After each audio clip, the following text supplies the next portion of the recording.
Welcome back, or should I say, welcome to the 2024 season of the Ball podcast. We're back. The last episode was the Mariners preview, and I said likely wouldn't be another episode until well after a week of opening day, and we're at essentially 1 week past opening day. This is be coming out on Friday, though. Recording this on Thursday on the Mariners off day, which was very convenient for me. Because these are the days I like to record anyway. So welcome back, everyone. The first episode of the 2024 season is here, and boy, the vibes are kind of on the floor right now for the Seattle Mariners, but I'm pretty hyped. Baseball is back, and we're in the weird time with talking about baseball, like the month of April. Just looking at baseball objectively in the month of April is like all of the stats and stuff and wins and losses. It all counts, but it almost all doesn't really matter in a way. I mean, unless you crawl yourself in an insanely deep hole in April, generally you take April stuff with a grain of salt because you don't have as much of a sample to go off of, especially like looking at stats in April is just kind of a fool's errand. Like I think you can use them to inform you on what's happened, but not necessarily what's going to go on moving forward. Just a weird time to objectively talk about baseball. But this episode and probably the rest of these episodes in April and even at the start of May, I will definitely talk about Mariners stuff for at least half of the episode because that's the podcast. This is the Seattle Mariners, but there's also just other MLB stuff I like to talk about, especially because I like to focus on specific on-field stuff and stats later in the season again when they mean a little bit more. Instead of talking about, a guy's OPS plus after, 15 plate appearances in the season. I'm not huge on doing that. So this episode 2 specifically is the first one of the season. I'm just going to riff. I have some stuff to talk about, and I'll talk about the Mariners, but then I have some other just, pressing MLB matters to talk about. Overall, the start of the season has been rocky for the Mariners. But before I say anything specific about their on-field play, I have to give it up and officially declare the Mariners media team, whatever it is, the media, marketing, creative, social team, whatever, they're back. They're absolutely back. They haven't been gone, per se, since the last Mariners advertisement aired, because I think the Mariners marketing team has been really good since then as well. Just the stuff that they create and the stuff they do for social and to get fans engaged. I think they're really good at that. But the commercials are back. We were clamoring for it. The fans the past year have felt like this was a thing that had to come because they have this core of players that have been here for a little while now and will likely be here for a little while in the future. And so it's just a perfect opportunity for some Mariners ads. And they brought it back. The rollout to opening day, they tweeted out 1 or 2 ads a day that they've made. I'm sure they have plenty more that are going to come out this year. Some really good ones. If you haven't, go check them out. Julio did an ad with Ichiro about the no-fly zone, which is pretty great. I think that's the best one so far. But I gotta say that off rip, they're absolutely fucking back. Those ads, inject it. I love the Mariners ads, and they were good. They were good ads. There's a big dumper ad. That was great. I'm hyped that the ads are back. Okay, now I guess I'll talk about the Mariners on-field play. Speaking objectively about baseball through a more thoughtful lens here, it's, they're 3-4. It's when this is coming out, it's April 5th. Whatever. The way they've played is the way they've played. It hasn't looked great, but ultimately, again, I'm not really going to make any big assumptions of the season until May, June. We've seen this from the Mariners too in years past. This is a pretty common thing. The offense looks pretty awful in April and then generally picks up in the summer. It's just, can it pick up enough to actually, go to the playoffs? But from a fan perspective, Jesus, it was an awful opening week. They're lucky to be 3-4. They could easily be 1-6. They're genuinely lucky to have 3 wins, and that is really saying something. They went 2-2 in March in that 4-game series against the Red Sox. Whatever, that was just kind of an ugly series that They were lucky to win 2 games. They definitely won one of them, but they just didn't look great. One of my keys to success in my preview podcast was a strong April. So that 500 record in March, that doesn't really count. But so far they're 1-2 in April, which isn't good.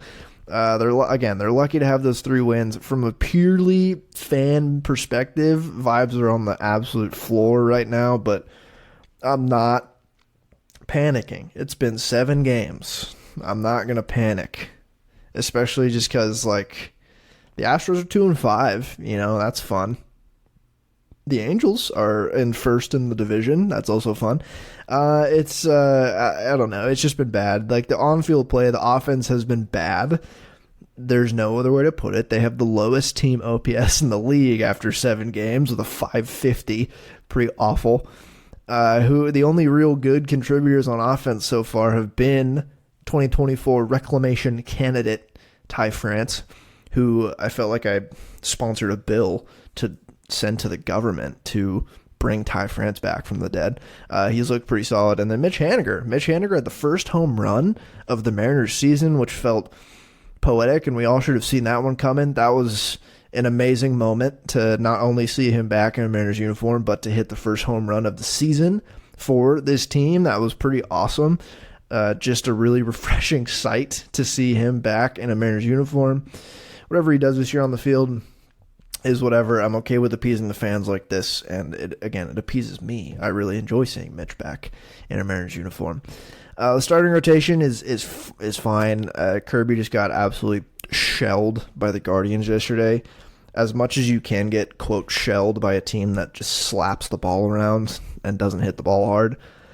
I'm not taking a whole lot away from, again, even like I theoretically it's like 2 starts and I can start looking at velocities and comparing it to last year, but all that stuff, it's if you're going to compare velocities and spin and stuff like that, you got to at least compare it to the guys in April last year. If you're looking at Luis Castillo's velocity, it's down like a tick this year so far in his fastball. But you got to compare that to what it looked like in April last year, because generally guys will throw harder as the weather gets warmer, as the ball, guys will hit for more power as the weather gets warmer. That's just how it goes. April in Seattle in baseball is just a weird situation. It's like the baseball in the Northeast too. It's just kind of wacky because the weather's so cold. These guys go from playing in Florida and Arizona to going back to cold weather, and I feel like there's just an adjustment period when the year starts. And the Mariners are starting the year at home for a week too, so it can't be super helpful. Like the Rockies never try to start at home really at all. They try to start on the road pretty healthily so they don't have an immediate Coors hangover effect when they go on their first road trip of the year. They try to just get it out of the way after they've been playing in Florida. Do they play in Florida? I think Florida. But the bullpen has looked good and pretty expected, I would say, so far without Brash and Santos in there. Munoz looks great. His stuff is looking great. I think especially with the bullpen guys, you can look at stuff rather than raw stats, especially for a few months because the sample's so small. Munoz's stuff looks great. All of the newer guys can really spin the ball. I guess Thornton is kind of in there, even though we saw him last year. But like Cody Bolton and like Austin Voth is new to the team. Like Colin Snyder, Ryan Stanek, again, new to the team, but we've seen him before. All these guys can really spin it. Like Cody Bolton and Colin Snyder both can sweep the hell out of the ball. Same with Trent Thornton. It's just kind of fitting the mold of what the Mariners do and want to do with their relief arms. So I think that's been encouraging. I think the bullpen looked good enough with the starting pitching to tread water until they get Brash and Santos back. And then just looking out into the future with Stanek, Munoz, Brash, and Santos all healthy, knock on wood, all fully healthy at the same time. That is a really, really solid group of 4 with the rest of the guys fine and solid, and I trust what the Mariners can do with them. The defense has been bad, and that is worrying me a little bit. That has me worried for the long term this year, is the defense. The third base defense in particular has been very poor, especially because it looks way worse because, A, you shipped out a Gold Glove caliber defender at third base, and you B, you didn't sign Matt Chapman, a premium defensive third baseman, so it looks that much worse in that context. That is a little worrisome. There's been some tough miscues and errors from like almost everyone, but the third bases look particularly bad. I just wonder, the pitching and the ballpark factor play together in Seattle, obviously, but a huge part of, well, I guess not a huge part, a good aspect of why the Mariners pitching has been so good, and their peripherals too have looked good along with the raw stats past couple years. Not only that they're great pitchers, they are great pitchers, but the defense has been great. And you see it in the Kirby start yesterday, is he not only had batted ball luck, like he wasn't really pitching that bad. He was doing his thing. He was throwing fastballs and stuff on the shadow zone. The Guardians were just slapping the ball around. They had some batted ball luck. They had some bloop singles, but they also got a couple gifts from the defense. They had some pass balls with Sebi Savala, who's not a particularly good blocker, which was something I highlighted in the preview episode. He was not a well-rounded defender blocking-wise. You take blocking out of it, good framer, can throw guys out. But blocking, and then like Polanco had an error in that game too. That was pretty crucial, scored a run. I mean, it's just going to make, I don't know, I'm intrigued to see if the defense is bad all year, what it does to the ERAs compared to the FIPS, compared to the Sierras, compared to the XFIP, whatever. That is worrisome, because I don't know. Perry Hill, hopefully with a whole year working with guys like Polanco and the newer guys like Polanco and Urias and Rojas in the infield, hopefully they'll be fine over the whole year. But we've been treated to really solid defense from this team for the past few years now, and I'm just worried it's going to slip this year. We made the Red Sox pitchers look awesome. I don't think their staff is bad. I think they're fine. I don't think they're amazing. They all can spin the ball really well, though. They all have. It's interesting. We face two teams who can. Jerry DiPoto said this. We face two teams who can spin the ball exceptionally. Which, listen, most pitchers in Major League Baseball can do that, but the Red Sox plan of attack, a lot of off-speed stuff and cutters, and it worked. And then the Guardians, that is kind of their mold anyway. I don't think that was their specific plan of attack against the Mariners, because they're generally like, they have just guys who have weaker fastballs and really good spin and off-speed stuff, so it's just a particularly bad matchup for the Mariners offense. And that is less than encouraging. Again, we're only a week in, but similar issues to last year of not being able to hit breaking balls have manifested itself this year.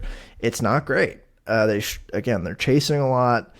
They're not hitting them solidly enough. They're doing decent damage on the fastball, but like, again, you gotta be able to either hit or lay off the off-speed stuff.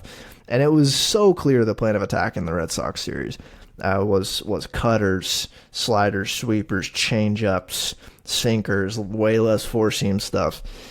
And that Red Sox staff, maybe after watching them, could be better than I thought this year. I still think they're without an ace, but I feel like the overall five is like all made up of solid pitchers. So that's fun. The Red Sox offense is much less scary without Devers in it. He missed 2 games of that series, the middle 2. And that offense it was just less menacing without him in it, like way less, which is, I guess, to be expected. He's their best hitter, but is a lot more just threat of a young guy doing something rather than like, Devers is going to do something. Like in the first game of the year, Devers took a ball to the backside out into the pen for a long home run, very impressive home run. He's so powerful. What else? What else happened this week? I don't want to focus on too. I mean, Logan Gilbert's looked nasty. Emerson Hancock's first start this season was solid. Went like 5 1/3. Got outs. Stuff looked pretty good. That changeup. I mean, he's going to lean on that changeup a lot when he pitches this year, and I don't have a problem with it. It's a really good pitch. I don't know. The guys have just been hit around except for Gilbert so far, but we're just 7 games in. What else?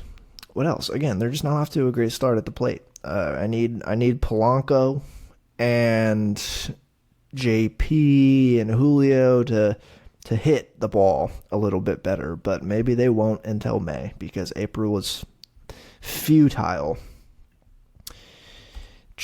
I hate playing the Guardians. I really do. I tweeted a lot about why it was a particularly bad matchup for George Kirby, but I also just hate playing them. It's just really good pitching, solid defense, being annoying as hell on offense. And it's interesting. I talked specifically about this problem with George Kirby in my preview podcast about he's less whiff reliant than the rest of our guys. Like you compare him to the average pitcher, or you can just compare him to what we have in house with Luis Castillo and Logan Gilbert and Bryce Miller and Brian Wu, and those guys all rely on missing bats quite a bit, and that's a good strategy. And Kirby does miss bats. He's not bad at striking guys out, but he's not elite at it because he's so good at living in the shadow zone, which is just the edges of the strike zone, with his pretty good stuff. And not walking guys, not giving away cheap base runners, and getting a lot of soft contact, and relying on batted ball quality and luck. And you saw it in the Guardians game where he gave up 20 batted balls, and I think 6 of them were over 93 miles an hour. I think 4 of them were 95 plus, which is a hard hit. But I think there were 2 that were like 95, 94.6, and then 94. So I'll just lump those in. 6 out of the 20 were 93 plus mile an hour hits or batted balls. And he gave up 10 hits and 8 runs. That is supremely bad luck mixed with some poor defense against a team that runs the bases pretty well too. And that's just what can happen. Like, I think George was more of a risky Cy Young candidate just because he doesn't rely as much on the strikeouts. I think he's still a great pitcher. It's just he's going to have some games where he gets pretty unlucky with batted balls.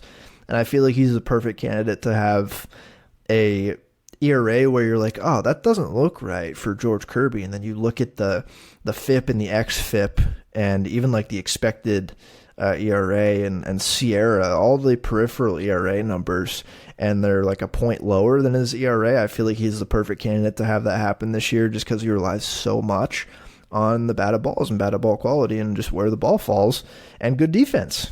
So we'll see. I feel like, dare I say, he was too reliant on strikes against the Guardians. They're just a supremely terrible example because they just don't whiff. Like, if George is going to walk any team a lot, it should be the Guardians. He just refuses to walk anyone, but I feel like he should have thrown some more balls in that game, maybe. I don't know. It's just a bad matchup for him. But I don't know. The game goes differently. In a parallel universe, he gives up the same batted balls and the same hard hits, 4 out of the 20, and he gives up 4 hits, 2 runs, strikes out like 3, but goes 6 innings because the batted balls are all going to fielders.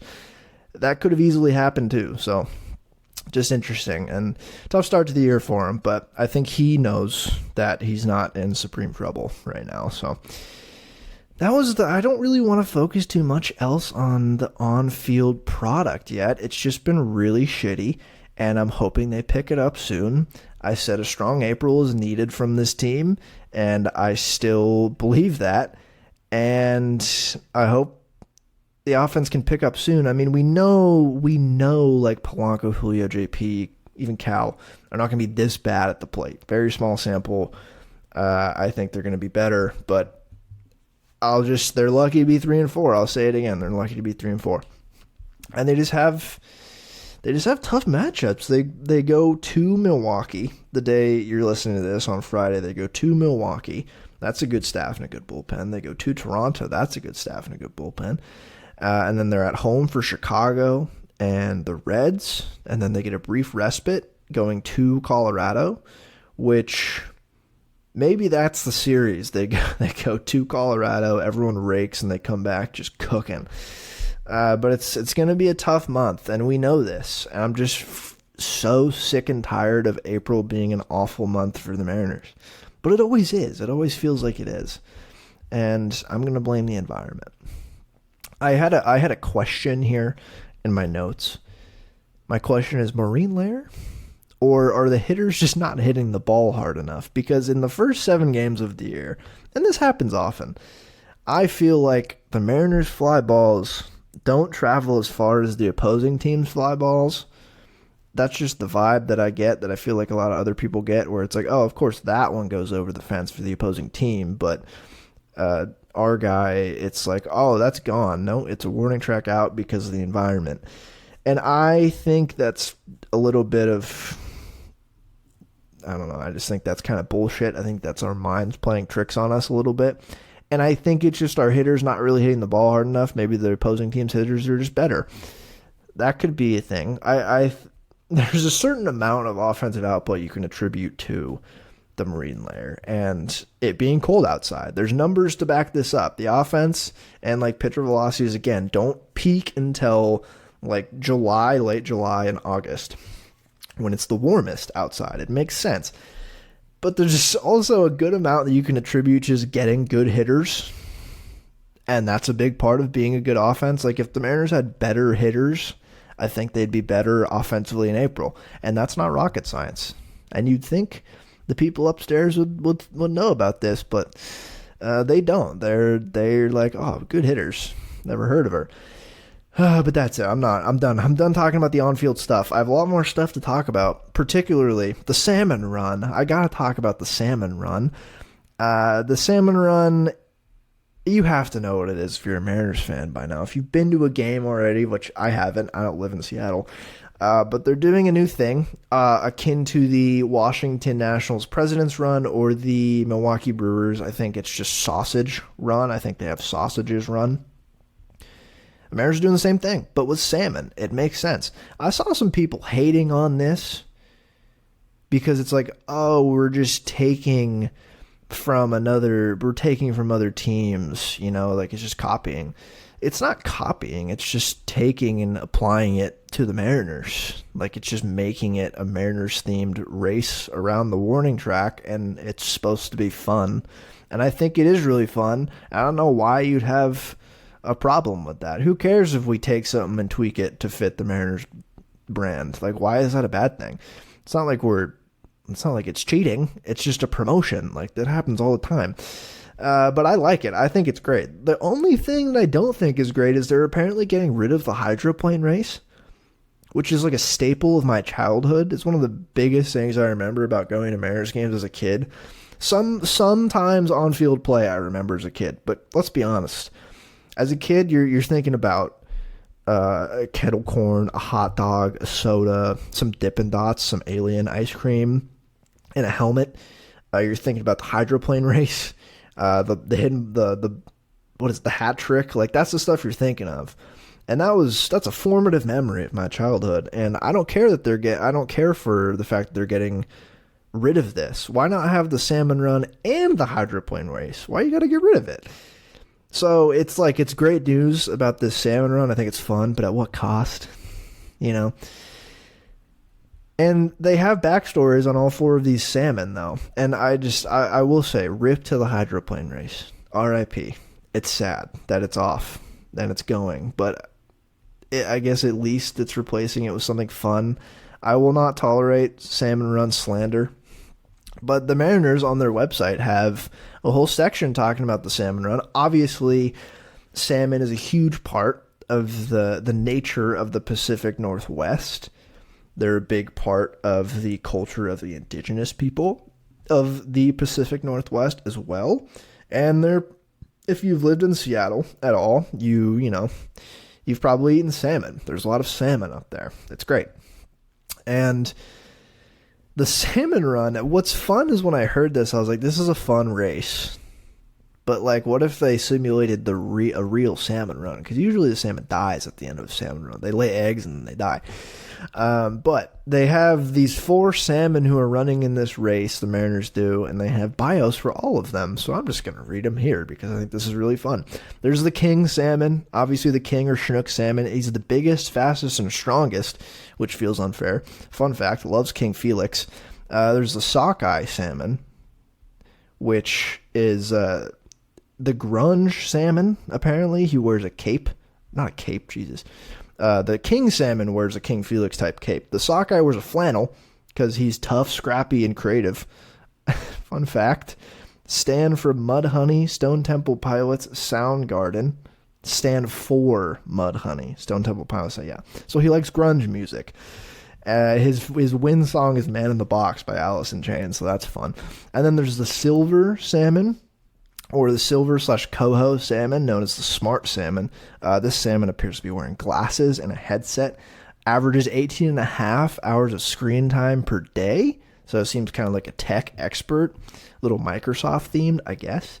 And then there's Humpy, which is the best one by far. The absolute fan favorite has to be Humpy, not only because his name is Humpy, because he's never won the race. That's his fun fact. The Mariners concocted this new race of salmon running around in the warning track, and they're like, hey, what if we had one that's just there to have a good time and not win at all? The species is a pink or a humpback salmon, which is one of the coolest looking salmon, I gotta say. And this guy's wearing a life jacket and like a floaty, which because they say in this preview or this description and our final fish, although we aren't sure that it can swim, we're excited to introduce you to the lovable Humpy salmon. So this is the fan favorite. You just go, aw, when he doesn't win the race. He doesn't have any advantages.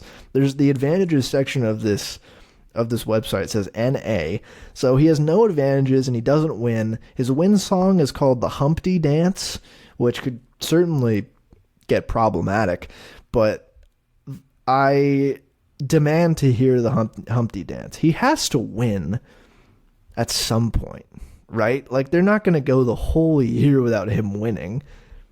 Like, that's his whole shtick, but I feel like you got to have him win a couple times. I feel like there's people out there betting on this, and they're betting Humpty plus 10,000 every race. Like, come on, this is the race. This is the one. But I really like this. It's fun. I don't know why you'd hate on this. Like, this is... I skew silliness is good, and happiness and silliness in baseball is good. I think there's definitely... You can definitely overstep and make things too silly for just the sake of being silly, but I think this is fun. It connects with the city, and ultimately, like, this is predominantly probably for the children in the audience, and I'm sure as a kid I would have loved this. I'm sure kids in the stands do love it.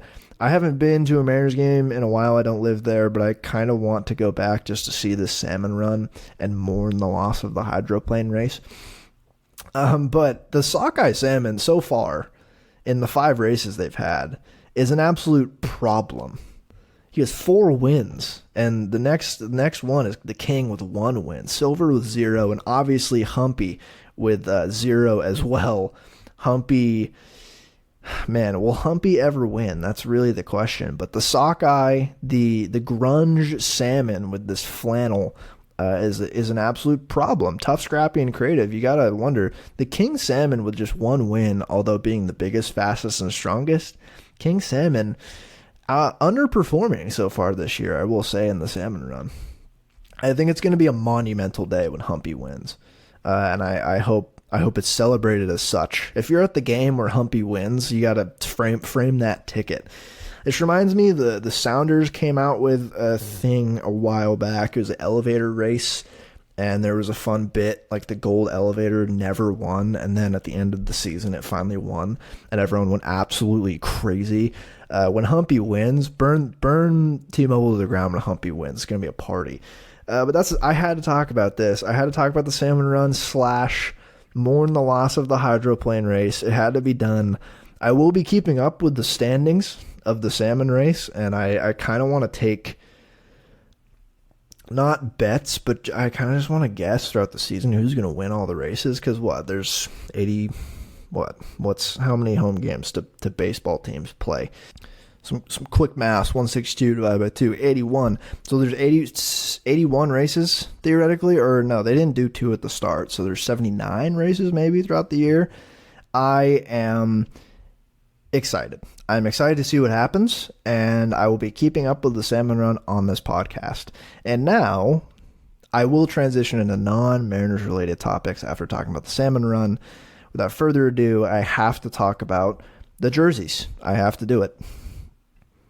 When these debuted, and the outrage on the internet was at its height when pitchers and catchers were reporting and everyone was talking about it. I did talk about it a little bit, but I did want to save a lot of stuff for the season because, I don't know, I mean, either they were going to change them going into the season, which was doubtful for sure, and they haven't changed them, but I wanted to see them like on TV, on like legitimate MLB broadcasts, because spring training broadcasts and just photos from the clubhouse, I want to see them under the bright lights of stadiums and when guys are really sweating and stuff. And boy, they look awful. They look just as bad. The jersey nameplates look terrible on the field. They look worse than in spring training because the cameras are farther away. And when action is happening, I generally know most MLB players by their face or their gait when they're running. But some games I've watched this opening day week, I'm like, who is that? And I'm like squinting to try to see the name on the back of their jersey, and I just can't. Not to mention it looks awful. It really does look bad on the field. The rest of the jersey is like fine from afar. Up close doesn't look great. The nameplate doesn't look good from anywhere. The Yankees were sweating through their gray uniforms. That looked bad. I think Carlos Rodon legit changed his uniform halfway through his start. He was soaked. It was a completely different shade of gray. And then he came back out the next inning and it looked normal again. He definitely put on a different top. When the camera is close, you can see through the pants so easily. Even my girlfriend, we were watching the Mariners game. She was like, why can I see that guy's underwear? And she was talking about Cal Raleigh, first of all. And I was like, look away. Don't get entranced by Big Dumper. All right? I don't want to stay in this relationship. But she was like, why can I see his underwear? I'm like, Michael Rubin, that's why. A man who needs to go to The Hague for his crimes of what he's done this year. What is this? And on top of the jersey looking terrible on the field, which for one is really bad. Like genuinely, it's a huge part of the game is looking aesthetically cool and nice because baseball is a cool sport. And when guys are just standing around, at the very least, you could have them looking cool. And the stitched jerseys with the big nameplates on the back are just, in general, I like most baseball jerseys. I think most of them look good, especially on the field. And these ones look awful. And yeah, on top of them just looking like shit, the Sunday Cream Mariners jerseys did not debut last Sunday, and it doesn't sound like they will for at least like a couple weeks to a month to maybe to June. They didn't debut because they don't have them. People were pointing this out, and I didn't even realize until I saw someone point out on Twitter on Sunday they didn't wear them. I think, what did they wear on Sunday? The teal or that? They wore the teal or the white on Sunday, and I didn't even notice. I'm not in midseason form. I didn't notice that they weren't wearing the Sunday Creams despite owning that jersey, and it's my favorite Mariners jersey. Someone tweeted at the Mariners, and the Mariners Twitter account replied and said, quote, they have not been delivered. So what the fuck? They haven't been delivered? Fanatics knows when the season begins. That jersey is a staple of the Mariners and has been on Sunday home games for the past, how long have those jerseys been around? 4 or 5 years now? It's been a while. 6 years even? And this is apparently the same thing. The Cardinals Baby Blues, which is another one of the best jerseys in sports, at least top 10 jersey in baseball, maybe top 5 for me. Those haven't been delivered yet either, and the Cardinals might not be able to wear those until May or June. Fuck you, Fanatics. What are you doing? Again, you knew when the season was starting. How have you not delivered all of the team's jerseys yet? It's this, and then the fact that you can't adjust the pants anymore. Like there's hard stop sizes. Like guys used to be able to adjust them personally for them, and now they can't. Man, Michael Rubin again. If I saw him in the street, would I commit assault? I'm going to say no, but I think I'd give him a piece of my mind. What they've done to the jerseys is awful. It genuinely does, and I think MLB should be and probably is a little worried about this. Like the general customer experience, which is a fan watching a baseball game, either on TV or in person. I haven't seen them in person yet. A big part of it is the aesthetics, like I talked about, and this generally takes away from my enjoyable watching experience of baseball. It's really bad. And with the jerseys that have the sponsors on the sleeve, it makes it look even worse because it makes it really look like a giveaway. Like, these couldn't look more like a giveaway jersey than they do this year. Because if you've all gotten a giveaway, I remember specifically, and I think I have it somewhere, I have an Ichiro jersey that was a giveaway jersey. It's 2 sizes too big, first of all. But the name it's printed on, it's not stitched on, and it's kind of see-through. It looks almost exactly like the jerseys in the 2024 season. Fanatics has ruined it. Fanatics has been going downhill for years. They did the classic thing. They basically became a monopoly, and all the sports leagues partnered with them, somewhat had to partner with them, and once they got that and got all of these contracts and were making more money than ever, what are you going to do in that point? Are you going to improve your product? No, you're going to try to squeeze as much profit out of this as possible. You're going to lean out your supply chain, and you're going to make the products worse. And it's so evident. There's a Twitter account that's Fanatics Sucks or something that documents people who get these orders from Fanatics in the mail. And it's stuff that's misprinted with a different team name or team colors, or the logo is like completely off center where it's supposed to be. It's clear they have either a quality control problem, or they genuinely don't care about quality control because they kind of have a monopoly. It sucks. It really, again, is detracting from my viewing experience. I will implore people always, I did before this, and I will continue to, especially now, do not buy from Fanatics. Don't even buy from like the local team. I mean, if you're going to get a jersey, at least buy like last year's or something. But go, like, if you're getting Seattle stuff, buy from Simply Seattle or just a local place, because giving money to Fanatics, you can't do it just on principle. They suck. They've ruined the jerseys. And we're gonna see some junk, I feel like, this year. We're gonna see some junk. Some baseball junk on live television, and MLB will have to answer for that. Oh, God, that was my jersey rant. I was waiting until the season started. I was going to give them benefit of the doubt and be like, maybe they'll look better. And they haven't. They look terrible. They still continue to look awful. Anyways, that is my rant on Fanatics, and Michael Rubin should be treated like a war criminal. Moving on to just random thoughts throughout the week, because that one was very directed and not random at all, really. My first random thought of the week, and this came from opening day, I wrote down the Rockies, man. Just what are they cooking over there in Colorado? This is after watching them give up 14 runs in 1 inning on opening day. Well, I'm sure the fans blissfully drank beer and enjoyed themselves, because that's what those fans do. I commend them for it. But the Rockies, that's what I wrote down. Just absurd. On opening day, you give up 14 runs in 1 inning. So bad. Who else? What else did I write down? Oh, I wrote down a couple names. One of them is Mookie Betts, because what he's done in this first week is absurd.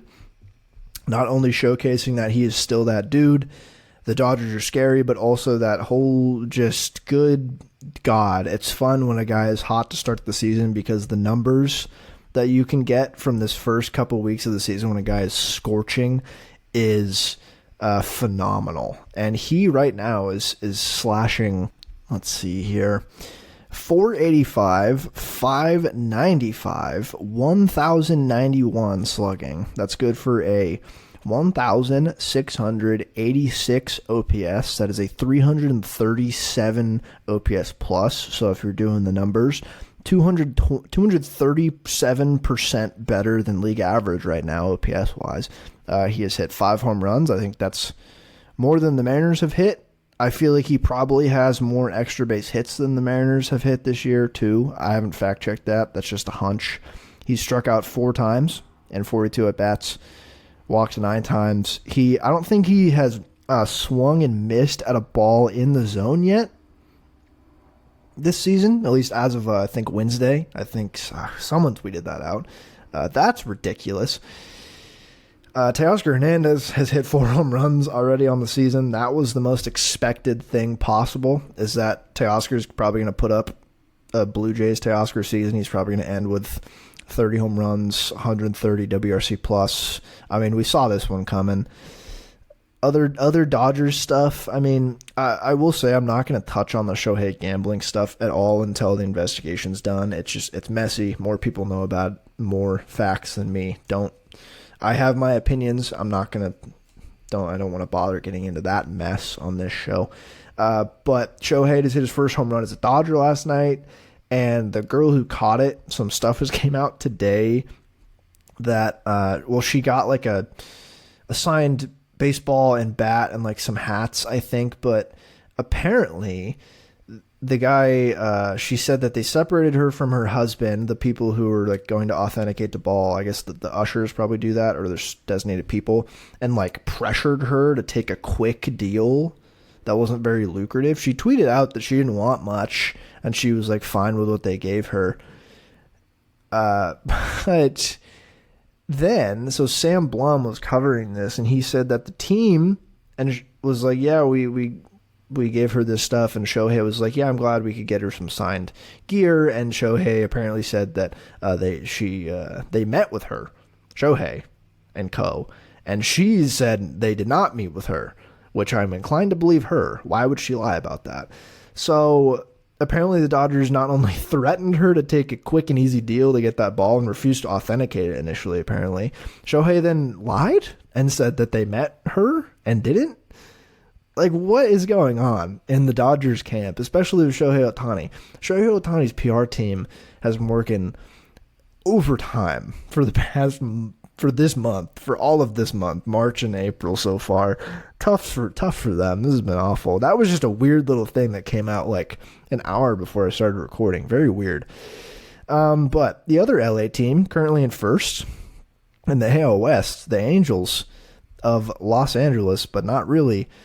Mike Trout, boy, he looks like Mike Trout. Not great to hear as a Mariners fan, but from just, I love baseball, and I love when Mike Trout is cooking, because I feel like we've forgotten how amazing he can be. And if he just, like, he should be an MVP favorite, to be quite honest. The only thing holding him back is injury, and you can't factor that into a season. Like, he could just play 150 games this year. You never know. He probably won't, but he started off the year scorching, while Anthony Rendon has started off the year hitless. Anthony Rendon is 0 of 19 to start the year. He has a walk and 1 run and 5 strikeouts in 20 plate appearances. He's a negative 84 OPS plus to start the year. He's been leading off for them, oddly. I don't think he is anymore, but he did on opening day. He was the first at bat of the 2024 season, which is hilarious. He has 0 hits. I think he hasn't gotten a hit in 3 calendar years, I believe, is something like that. Like since 2021, he hasn't gotten a hit or something crazy like that. That's pretty hilarious. He, again, continues to be disinterested in being good at baseball. A couple more things before we get out, and it's going to be a shorter show compared to the preview episodes, obviously. The Yankees Twitter account, either on opening day or the day after, they tweeted a sponsored betting post, like it was like a home run ticket, like plus 300 or something from BetMGM, I believe.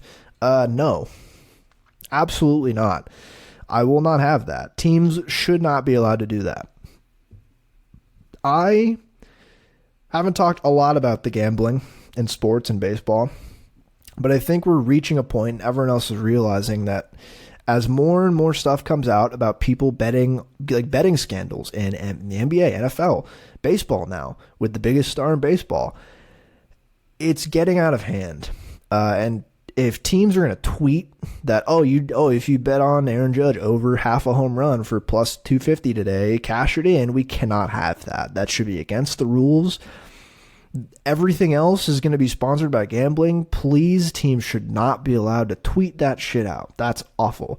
That hit the timeline and everyone shamed it immediately. Thank God. And I like betting on sports. I have bet on sports since college, and I'm not going to confirm if that has been legal or not. But The point is, we're too saturated with sports betting now. It's everywhere. It exploded. Teams realize how much money there is in it, and now they're shoving it down our throats. And I like it, and I think it's way too much. Especially seeing all the scandals coming out about people betting on their own team or their own sport, or using an illegal bookie through an interpreter to put down millions of dollars and lose them. It needs to be scaled back. But that tweet was awful. I had to talk about it. That tweet was terrible. We'll see. I can't imagine it's going to get better because in the endless pursuit of profit from these mega corporations of sports teams and betting companies, I can't imagine they're going to slow down because people are complaining about it.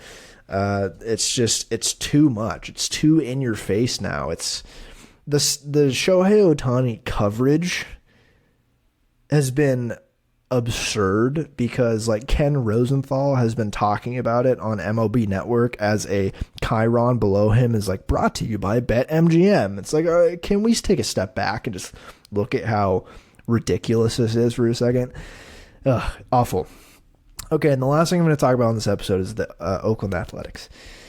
First of all, their Twitter account turned off replies.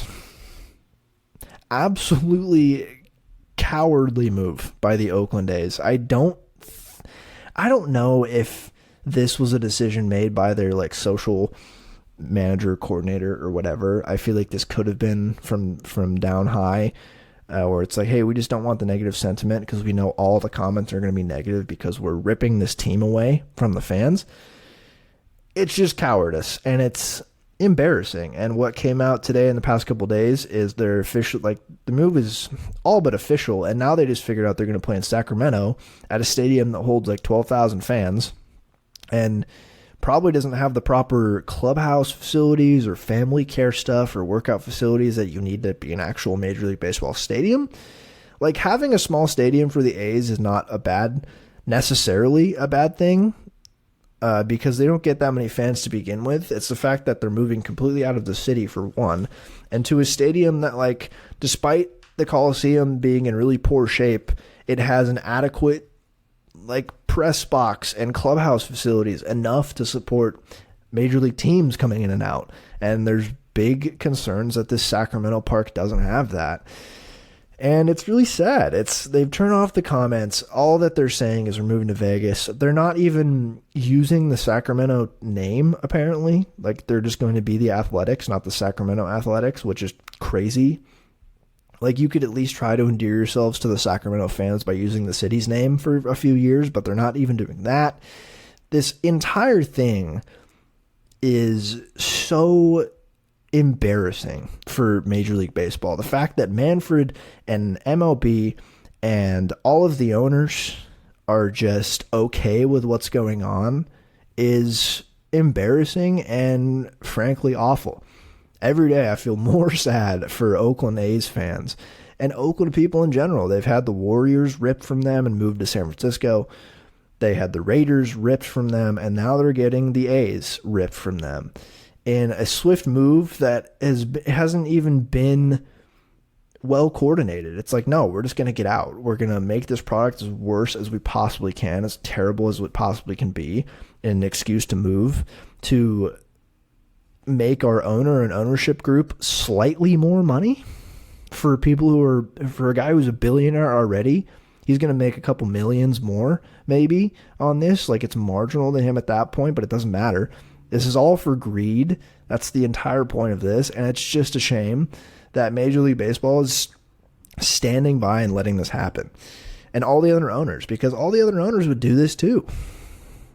Like, we just saw the city of Kansas City deny a resolution that would have given taxpayer money to build a new Chiefs and Royals stadium. And both owners are like, oh man, we might have to move if you guys don't give us the money to build half the stadiums. Owners shouldn't be allowed to do this. Like, these teams mean something to people, especially in Oakland. It would be one thing if you're moving the Rays, and while the Rays have been really good in the 21st century as a pretty new team, they don't have a ton of history. And I'm not saying they should move the Rays. They shouldn't. They have a good fan base, despite what people think. The Oakland A's are one of the more storied franchises in Major League Baseball. In a sport of storied franchises, they have a deep history in Oakland of baseball, and it's a shame that they're going to be removed. And it would be one thing to move the team to Vegas and have this all buttoned up nicely, and the move goes smoothly, but every step of the way has been awful and embarrassing and clearly not well thought out. They're just trying to get out of there as quick as they possibly can. And now they're going to go play in Sacramento to maybe till 2029 while the stadium is being built in Las Vegas. It's just embarrassing and awful. And the cherry on top is turning off the replies in your Twitter. That is such cowardice. That is so embarrassing and shambolic. It just sucks. But that was the last thing I was going to talk about today. I will be back next week probably. I'm still going to I'm still figuring out what the cadence for these podcasts is going to be throughout the season this year. I might do weekly Fridays. I might do every other Friday. I might just play it by ear depending on what happens that week. But definitely for these first few in April and the beginning of May, it's going to be less of a here's what the team should do to be better and more like, man, what's happening? What are the vibes? And then once I get a good baseline for stats, I'll start throwing numbers at you. But I appreciate you listening this far. I'm going to wrap it here. Thank you for listening. First podcast of the season. Mariners, please start hitting better so my mental health can get a little bump, because they need to have a good April. And I'm just tired of the team being so shitty in April that they need to make up for it by winning 15 in a row in August. You know, I'm just tired of it. Can we be on top of the division by the end of April? I hope so. Offense, please pick up. Julio, please save us. But thank you for listening. Really appreciate it. I will be back next week. Hope you have a good rest of the week. And of course, go Mariners.